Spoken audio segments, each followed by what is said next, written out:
हम लोग जब कई बार वो प्रार्थना करते हैं, असतोमा सद्गमय, तमसोमा ज्योतिर्गमय, मृत्योर्मा अमृतंगमय, ऐसे लगता है कि वाल्मीकि ने इस प्रार्थना को सार्थक किया है।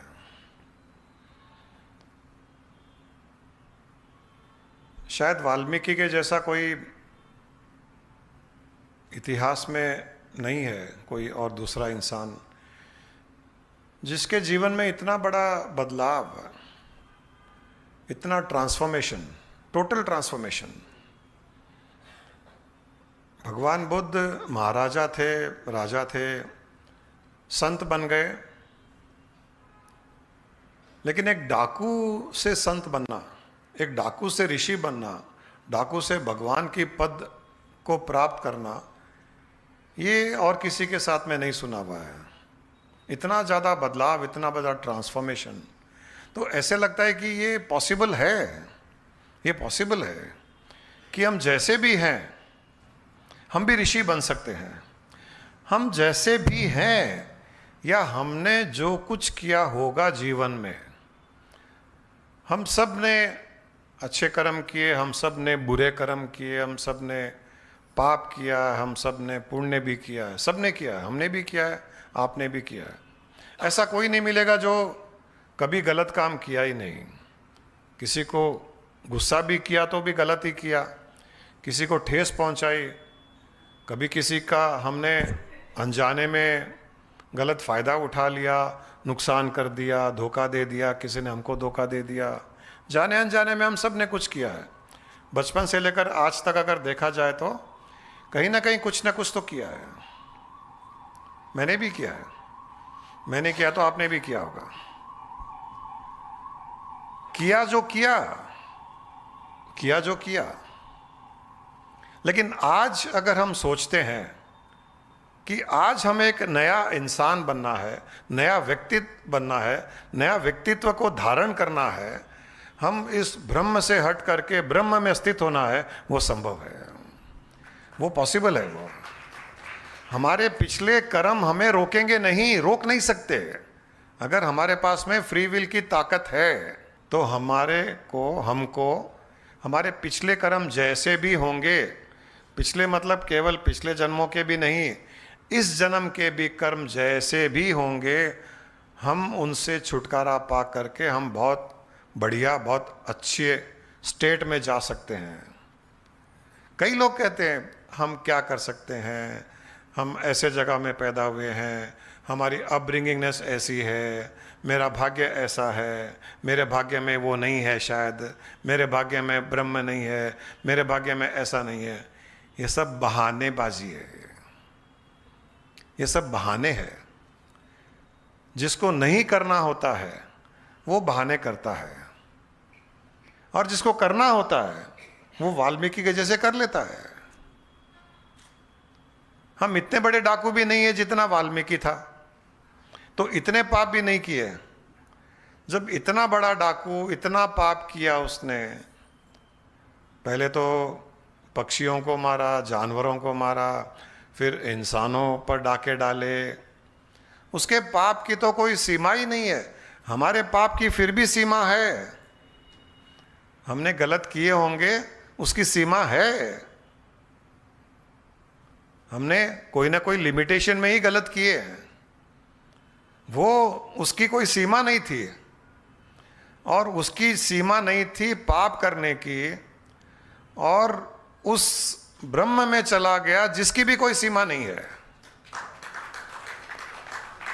उसके भ्रमित होने की सीमा नहीं थी, ब्रह्म की सीमा नहीं थी, और ब्रह्म की भी सीमा नहीं रखी उसने। हमारे तो बहुत सीमित रहे हुए हैं गलत काम किए हुए, जो भी है बहुत थोड़े किए हैं उसके कंपैरिजन में। वो हमें रोक नहीं सकते। अगर आज हमें एनलाइटन होना है, आज हमें ब्रह्म भाव में स्थित होना है, आज मुक्ति चाहिए, आज मोक्ष चाहिए, आज खुशी चाहिए, आज प्रॉस्पेरिटी चाहिए, कुछ भी, केवल ऋषि मुनि बनने के लिए नहीं, और भी कुछ बनना हो तो जितने भी सक्सेसफुल लोग हैं दुनिया में, सारे के सारे गरीब थे। अंबानी को ले लो, बिल गेट्स को ले लो, आइंस्टाइन को ले लो, किसी स्पोर्ट्स पर्सन को ले लो, किसी सिंगर को ले लो, मोस्टली वो छोटे से ही थे, छोटे जगह से आए हुए हैं, उनके पास में रिसोर्सेस नहीं थे। बहाना उनके पास भी था कि हम क्या कर सकते हैं, हम क्या कर सकते हैं, बहाना उनके पास भी था, लेकिन उन्होंने करके दिखाया। उन्होंने अपनी फ्री विल यूज की, अपना आत्मविश्वास जगाया, कुछ करने की ठानी और कर पाए। अगर हम आत्मविश्वास के साथ में कुछ करने की सोचें तो कर सकते हैं। कैंसर के कारण मरता हुआ इंसान भी वापस कैंसर को ठीक कर 50-50 साल तक जीवित रह सकता है। जहां पर डॉक्टर्स ने जवाब दे दिए कि अब ये बचेंगे नहीं, ऐसे भी किस्से हैं, ऐसे भी किस्से हैं जो बचे हैं लोग। अभी हम बॉम्बे गए थे, बॉम्बे में प्रोग्राम था, वहाँ पर एक लेडी मिली, उसके भी कैंसर हो गया था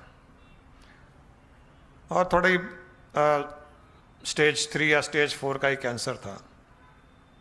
उसको ज़्यादा समय नहीं था डॉक्टर्स के हिसाब से मेडिकली। उसने कहा कि मैं ठीक हो गई, दवाई से नहीं, दवाई से नहीं। छोटी सी टेक्निक उसने फॉलो की, ग्रैटिट्यूड, ओनली ग्रैटिट्यूड। हमारी जब ग्रैटिट्यूड की कोई बात आई उस कॉफी सेशन में, तो उसने शेयर किया कि मैं ये फॉलो कर रही हूं और अभी एकदम हेल्दी है। वो बोली मेरे ट्यूमर था और मैं ग्रैटिट्यूड मोड में रहने लग गई, 24 घंटे हर किसी को ग्रैटिट्यूड ऑफर करने लगी। मैंने तो बताया था कि अगर ग्रैटिट्यूड ऑफर करना है, हम लोग क्या सोचते हैं, आभार प्रकट करना है तो हमको माता पिता का आभार प्रकट करना चाहिए, हमको भगवान का आभार प्रकट करना चाहिए, हमको पूर्वजों का आभार प्रकट करना चाहिए। अक्सर हम यहीं तक रुक जाते हैं, अपने माता पिता, उनके माता पिता, पूर्वज, पितर, भगवान,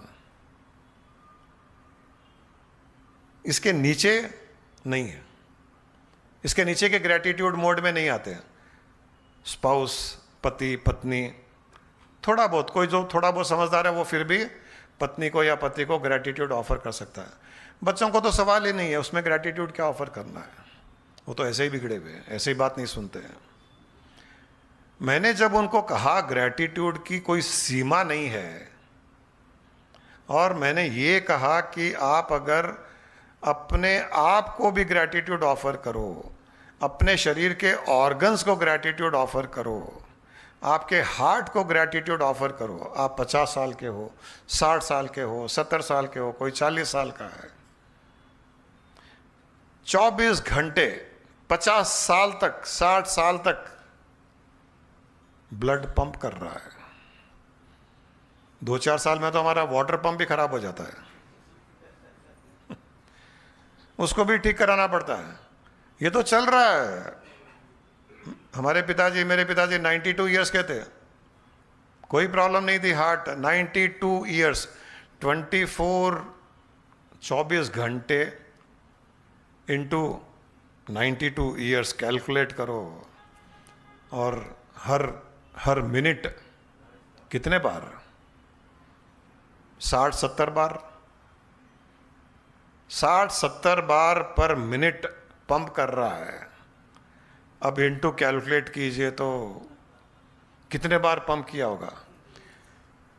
हमने कभी पूरी जिंदगी उसको आभार प्रकट किया, उसको ग्रैटिट्यूड ऑफर किया? कभी नहीं किया, हमको ध्यान में ही नहीं आया, क्योंकि अंदर काम कर रहा है और आवाज नहीं कर रहा है। हम ग्रैटिट्यूड उसको ऑफर करते हैं, आभार उसका प्रकट करते हैं जो थोड़ी आवाज करता है।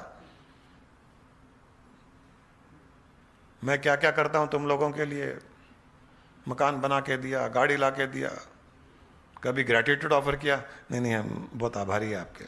जो आवाज करता है उसकी तो फिर भी कर लेते हैं, ये बेचारा आवाज ही नहीं करता है। ये काम करना बंद करता है तो पता चलता है कि ये था, तब तक पता भी नहीं चलता है। लंग्स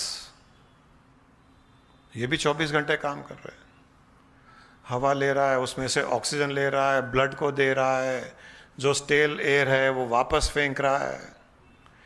अब अगर एक एक ऑर्गन को देखा जाए बॉडी के अंदर, पैंक्रियास, किडनी, इंटेस्टाइन्स, कितने organs, red blood cells, white blood cells, organs ही ऑर्गन्स भरे हुए हैं। हमारी हड्डियां, हमारे स्किन, हमारी आंखें देख रही है 50 साल, 60 साल, 70 साल तक। कभी हमने आंखों को भी ग्रैटिट्यूड ऑफर नहीं किया। कान सुन रहे हैं, उसके बिना सुने तो हम प्रॉबेबली हम एक मरे हुए मुर्दे के जैसे हो जाएं। आंख न देखे तो जीवन की सुंदरता खत्म हो जाए।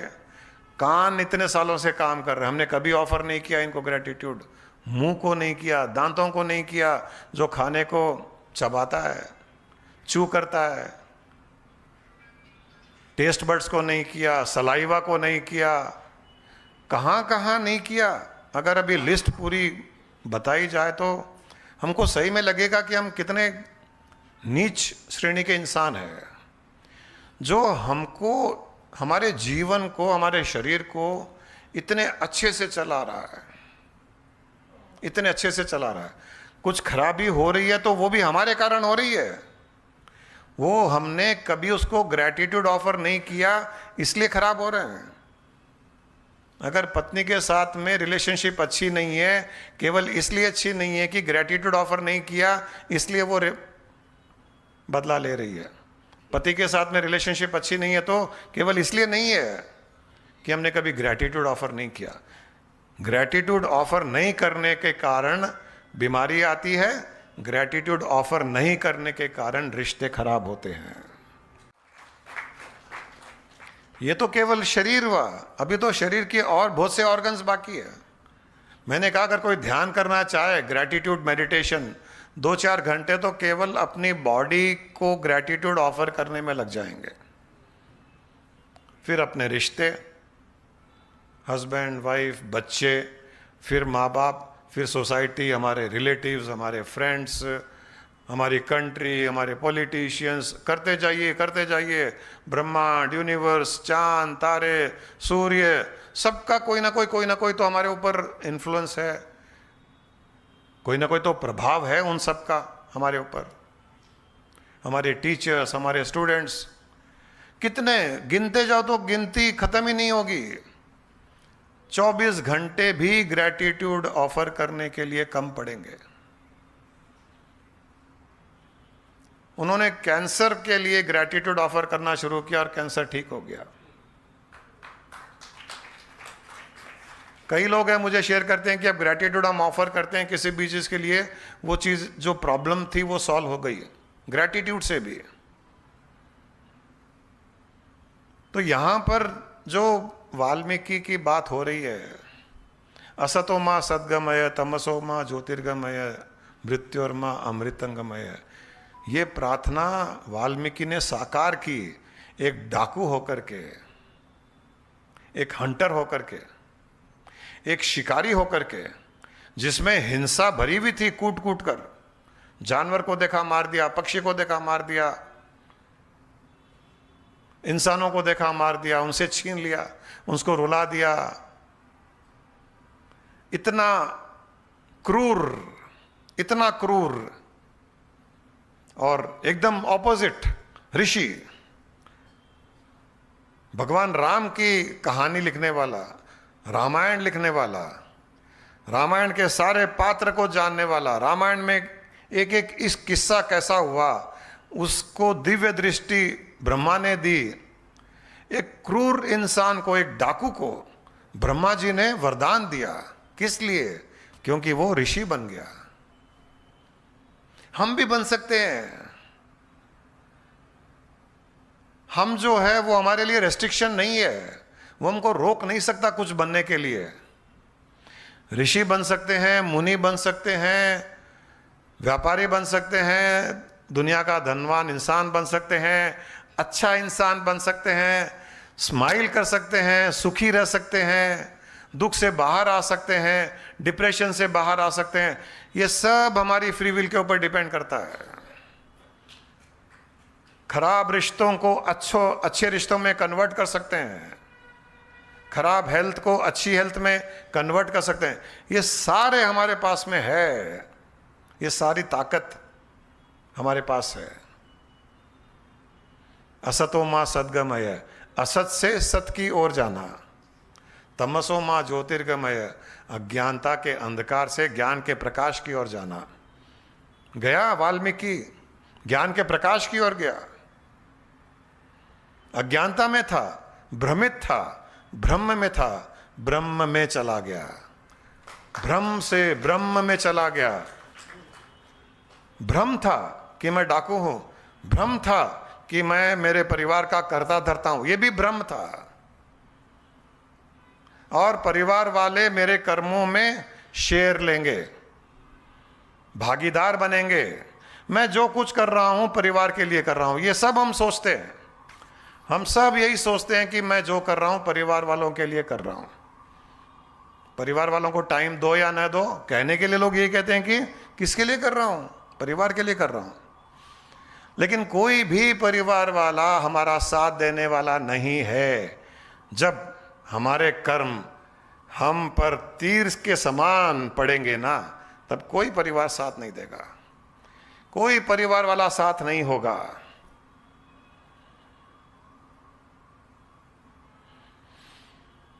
कहा गया कि सीता के रक्षक कौन थे? राम भगवान।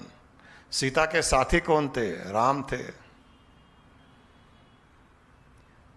लेकिन सीता के अपहरण के समय राम भी नहीं थे वहां पर। उसके कर्मों को माता सीता को अपने आप में भोगना पड़ा। अभिमन्यु अर्जुन का पुत्र चक्रव्यूह में फंस गया, कोई भी परिवार वाला वहां नहीं था, अकेला रहना पड़ा, क्योंकि उसके कर्म उसको ही भोगने थे।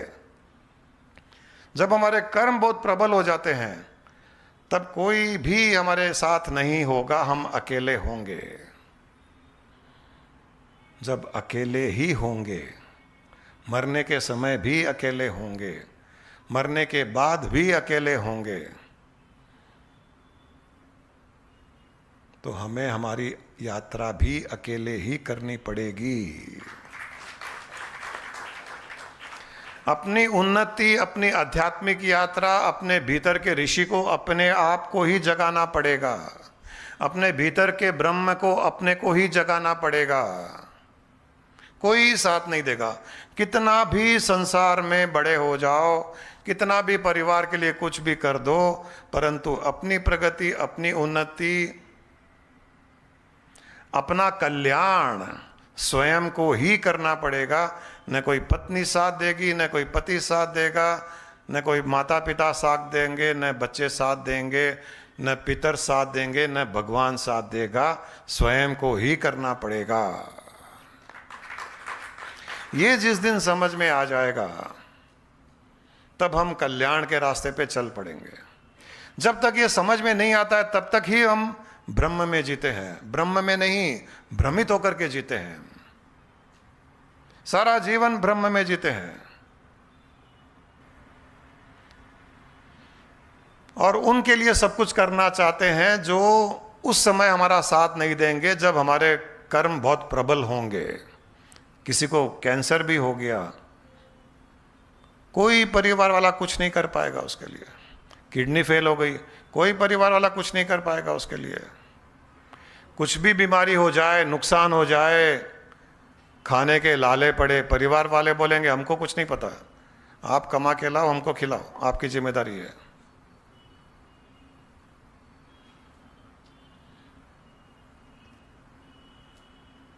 एक बार एक छोटी मछली ने अपनी मम्मी से बोला, मम्मा मम्मा हम लोग धरती पर क्यों नहीं रहते हैं? तो बोले बेटा हम लोग फिश है इसलिए पानी में रहते हैं, धरती पर सेल्फिश रहते हैं।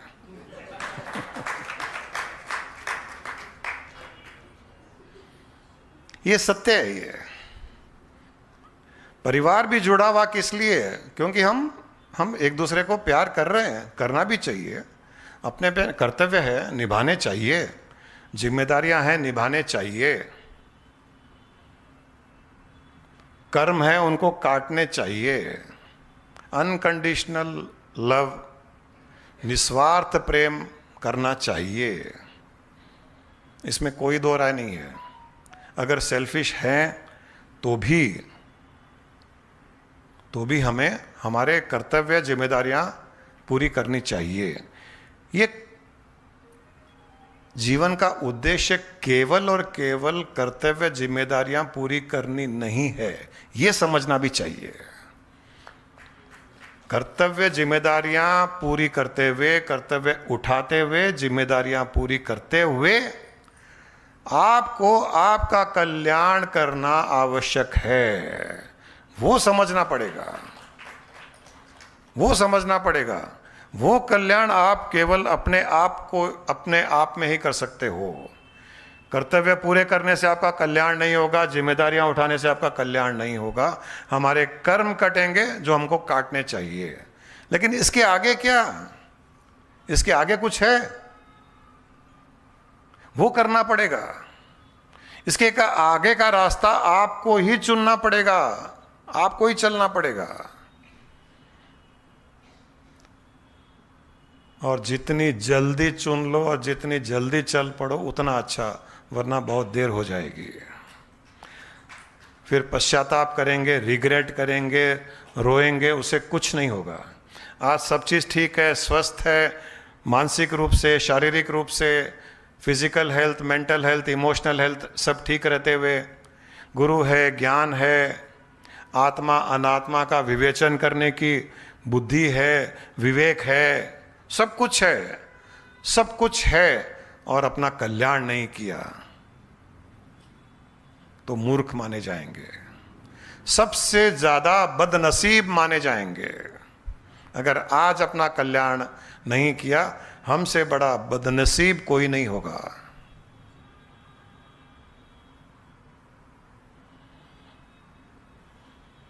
वाल्मीकि ने इस प्रार्थना को सार्थक किया। असतो मां असद्गमय, असत से हटकर सत में चला गया। तमसो मां ज्योतिर्गमय, तमस अंधकार से हटकर ज्ञान के प्रकाश में आ गया। ज्ञान के प्रकाश में ही तो रावण लिखा उसने, रामायण लिखी। रामायण में हर पात्र के बारे में, हर इंस्टेंस उसने रामायण में लिखी। और मृत्यु और मां अमृतंगम है, आज भी वाल्मीकि जिंदा है। इसका अर्थ है कि वो अमृत को प्राप्त हुआ, मरा नहीं। इसको कहते हैं अमृत, शरीर को नहीं। शरीर तो मर गया होगा, भगवान राम ने भी शरीर छोड़ दिया, भगवान कृष्ण ने भी शरीर छोड़ दिया, लेकिन आज है, वो हमारे दिल में है, अमृतंगमय। इसको कहते हैं अमृत होना, अमर होना। अमर होना आज तक शारीरिक रूप से कोई भी नहीं हुआ, लेकिन आपका नाम रह जाए, आपकी वाणी रह जाए, लोग आपके व्यवहार को याद करें, आपके ज्ञान को याद करें, आपकी अच्छी बोली को याद करें, उसको कहते हैं अमर होना। वाल्मीकि अमर हो गए, भगवान राम अमर हो गए, कृष्ण अमर हो गए, रामकृष्ण परमहंस अमर हो गए, शंकराचार्य अमर हो गए, और बहुत से ऐसे हैं। हम स्वामी जी को भी अमर मानते हैं, 25 साल हो गए, हमारे लिए तो आज भी हैं, अमर है वो। हमारे गुरु अमर है। अमर तत्व को प्राप्त करने का अर्थ है कि हम चेतन रूप से रहें, और चेतन रूप से रहने का अर्थ यही है कि हमारे शरीर छोड़ने के पश्चात भी हमारी चेतना को याद किया जाए। हम आज भी अगर किसी को याद करते हैं, वाल्मीकि को याद करते हैं, तो वाल्मीकि चेतना को याद करते हैं, भगवान राम की चेतना को याद करते हैं, कृष्णा की कॉन्शियसनेस को याद करते हैं, उनको याद करते हैं हम, चेतना रह जाएगी। जैसे कहते हैं ना कि शरीर से हम हर किसी को छू नहीं सकते, लेकिन भावना से छू सकते हैं। जैसे अभी गुरु माँ ने शरद पूर्णिमा की बात कही, चांद किसी को छू नहीं सकता, उसकी चांदनी हर किसी को छू सकती है। हम फिजिकली सबको छू नहीं सकते, लेकिन भावना से हर एक के दिल को छू सकते हैं। और ये छूना है, और बिना चांदनी के आप चांद को कितना निहार पाओगे? बिना चांदनी के चांद का अस्तित्व है क्या? है ही नहीं। चांदनी के कारण ही चांद का अस्तित्व है। वैसे ही हमारी भावना के कारण हमारा अस्तित्व माना जाएगा। बिना भावना के हमारा कोई अस्तित्व नहीं है। हम भी एक पत्थर के समान होंगे बिना भावना के। शुद्ध भावना, प्रेम भावना, करुणा भावना, भावना से ही हमारी चेतना सबको छू पाएगी। जो इंसान प्रेम नहीं करता, जो इंसान प्रेम करना नहीं जानता, निस्वार्थ प्रेम, जो इंसान, जिस इंसान में करुणा नहीं है। ब्रह्मा जी वाल्मीकि को वरदान देने क्यों आए? उनकी करुणा जागी थी। एक तो हिंसक इंसान था वाल्मीकि, रत्नाकर, डाकू रत्नाकर, हिंसक इंसान। हिंसक इंसान को वरदान देने के लिए ब्रह्मा जी नहीं आए।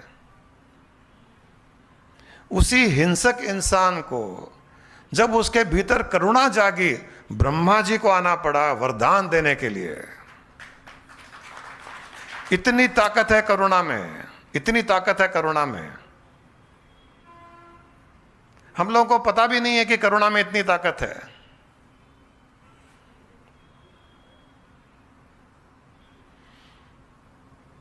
जिस इंसान में कूट कूट के करुणा भरी होती है, उसको ब्रह्मा, देवता, सारे स्वर्ग के देवता, देवी देवताएं, विष्णु, शिव, राम, कृष्ण, कोई भी हो, पार्वती हो, दुर्गा हो, काली हो, किसी को भी आप अगर मानते हैं, किसी के बारे में किसी की उपासना करते हैं, उन सबको आपको आशीर्वाद देना पड़ता है आपके भीतर की करुणा देख करके। और करुणा में कोई स्वार्थ नहीं होता, करुणा में कोई एक्सपेक्टेशंस नहीं होती है, करुणा में कोई आशाएं नहीं होती है, अपेक्षाएं नहीं होती है। इसीलिए देवी देवता भी उसको आशीर्वाद देने आते हैं, वरदान देने आते हैं। एक्सपेक्टेशन होगी तो वो लोग नहीं आएंगे, उनको डर लगेगा कि ये कुछ ना कुछ मांग लेगा, इसी कोई ना कोई एक्सपेक्टेशंस है और हमारे भी डिसअपॉइंटमेंट होगा। करुणा में एक्सपेक्टेशंस नहीं होती है, आशाएं नहीं होती है, केवल एक प्रेम होता है, एक करुणा होती है। किसी जीव के लिए, उसके लिए कुछ करूं, उसका कल्याण करूं, उसको उठाऊं, उसको सुख दूं, यह करुणा होती है।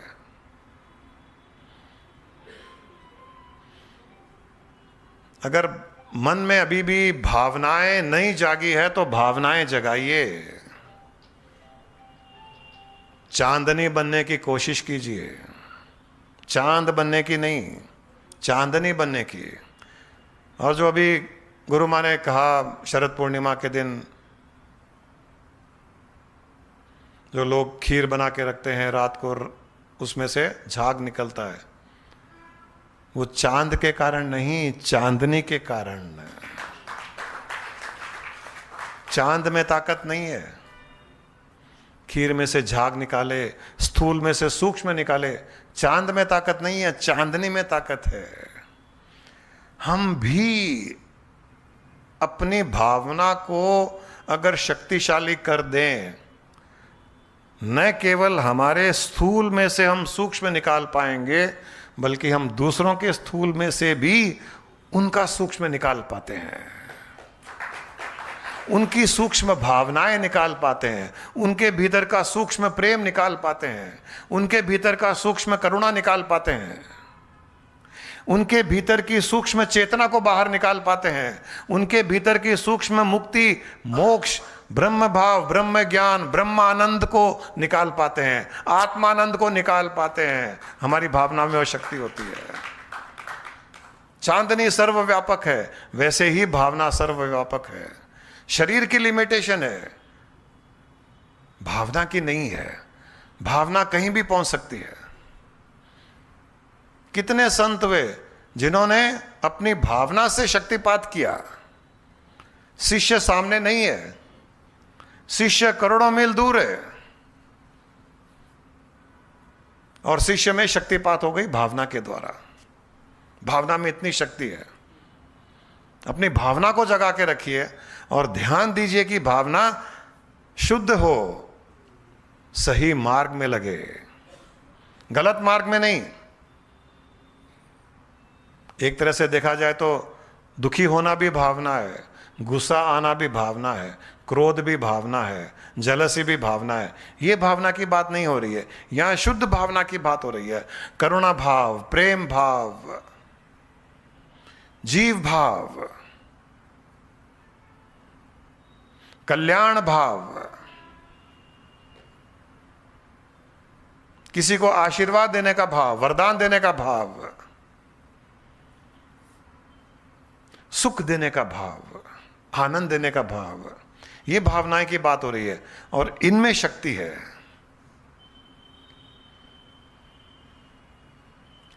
वाल्मीकि के चारों ओर आपको सबको पता है कि चींटियों का घर बन गया था, एंट हिल।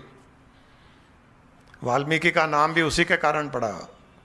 एंट हिल को वाल्मीका कहा जाता है। वाल्मीका से जो बाहर निकला वो वाल्मीकि था। वो उस एंट हिल को वाल्मीका कहा जाता है, चींटियों के घर को वाल्मीका। किस लिए बनाई चींटियां ने ये घर? चींटियों ने किस लिए बनाया?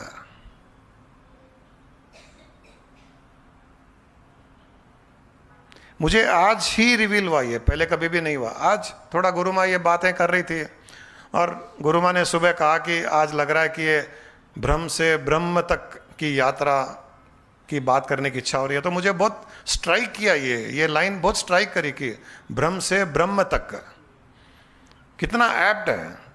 हम सारा जीवन भ्रमित जीते हैं और ब्रह्म में जाना है, सारा की सारी यात्रा यही है।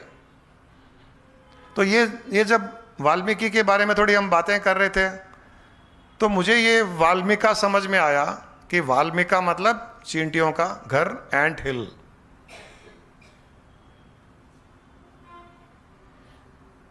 ये शायद उन चींटियों ने रिवील किया या वाल्मीकि जी ने रिवील किया, पता नहीं है, लेकिन एक रेवलेशन ये हुआ, ये रिवील हुआ कि जब वाल्मीकि इतने ब्रह्म भाव में चले गए, उनको शरीर की शुद्ध बुद्ध नहीं थी। वो ऐसे ही बैठे थे कितने वर्षों तक, कितने सालों तक बैठे रहे, किसी को पता नहीं। ऐसे ही बैठे रहे। चूंकि जंगल में ऐसे बैठे रहे और भीतर से उनकी दिव्यता, वो समाधिस्थ हो गए, उस चेतना में स्थित हो गए। जंगल में जानवर होते हैं, जंगल में कई प्रकार के जानवर होते हैं जो इनको नुकसान पहुंचा सकते हैं और इनकी समाधि को उतार सकते हैं, नीचे ला सकते हैं। इस करुणा के कारण चींटियों ने उनके ऊपर एक घर बना दिया, एंट हिल, कि ये दिखे ही नहीं, ये दिखे ही नहीं संसार को।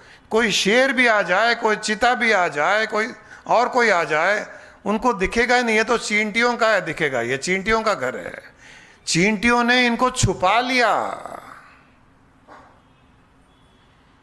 एक समाधिस्थ जीव को चींटियों की सुरक्षा मिली, उन्होंने उसको छुपा दिया कि इसको किसी प्रकार का नुकसान न हो। यह समाधिस्थ में है। जो इंसान इस प्रकार की समाधि में रहता है, जरूरी नहीं है कि वो निर्विकल्प समाधि हो, सहज समाधि हो, हर पल ब्रह्म भाव में हो, आंखें खुली हो, व्यवहार कर रहा हो, खा रहा हो, पी रहा हो, वो ब्रह्म ज्ञानी के जैसे हो, वो भी सहज समाधि में है। और जो इंसान इस प्रकार की सहज समाधि में रहता है, उसको इस सृष्टि का हर प्राणी इस प्रकार सुरक्षा देता है। उसको ब्रह्मांड एक वाल्मीका बना देता है, उसके ऊपर यूनिवर्स एक वाल्मीका बना देता है कि लोग उसको किसी प्रकार का नुकसान न पहुंचाने दे। ये सुरक्षा कवच होता है यूनिवर्स का, क्योंकि उस ब्रह्म भाव को सुरक्षा चाहिए, उस चेतना को सुरक्षा चाहिए। और जब हम उस चेतना की ओर जा रहे हैं तो उस चेतना का दायित्व बनता है, उस चेतना का कर्तव्य बनता है, उस चेतना की जिम्मेदारी बनती है कि हमको सुरक्षा दे। जब तक हमारे हृदय में वो चेतना होगी हमको सुरक्षा मिलती रहेगी। सीता का अपहरण क्यों हुआ, कब हुआ? सीता के हृदय में राम बसते थे। जब तक सीता के हृदय में राम बसे रहे उसका अपहरण नहीं हो सका। जिस दिन सीता के हृदय में राम हट करके सोने का हिरण बसने लग गया उस दिन अपहरण का काम शुरू हो गया। हमें ध्यान रखना पड़ेगा कि हमारे चित्त से, हमारे हृदय से चेतना का ध्यान हटे ना। जब तक आपके चित्त में, आपके हृदय में चेतना बसती रहेगी, सृष्टि की कोई शक्ति नहीं है जो आपका नुकसान कर सके, आपका अपहरण कर सके, आपकी भावना का अपहरण कर सके। सृष्टि में ऐसी शक्ति नहीं बनी, आपकी भावना का भी नुकसान नहीं कर पाएगा। जब तक भीतर ब्रह्म भाव रहेगा, जब तक चेतन भाव रहेगा। परंतु जिस दिन अगर चेतना भाव हट गया, ब्रह्म हट गया और सोना बस गया, उस दिन गए। अभी सोने का भाव बढ़ रहे हैं सबको लगता होगा सोना ले लो, सोना ले लो, सोना ले लो। गए काम से, सुरक्षा हट गई, सुरक्षा हट जाएगी। अरे सोने का बाप चेतना अगर हृदय में रहेगा तो सोना उसके सामने क्या है? सोना तो मिट्टी है उसके सामने।